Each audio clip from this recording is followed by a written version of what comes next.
Ushbu videoda ko'rayotgan ko'zlaringiz jannatda Allohning jamolini ko'rsin do'stim. Sizning zurriyotingizdan Baytullohning bo'lajak imomlari chiqsin, hofizi Qur'onlar chiqsin. Do'stim, qarang, biz hozir mana Damadiyda G'ayrat portdamiz.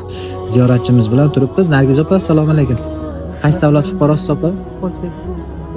Qattiq gapirasiz. O'zbekiston fuqarosiz, umradan keldingiz-a? Alhamdulillah. Qanday muammo bo'lmadimi? Yo'q. Yo'llarda indashmadimi? Yo'q, hech qanday. Shu paytgacha to'g'risi haligi ziyoratchilarimiz kelganda video qilgan vaqtim bo'lmay qoladi. Endi ko'ryapsiz-ku, bu yerda odam qanaqaligini holatda bo'lib qoladi. Nima bo'ldi opa, aytib bering ochig'ini mana.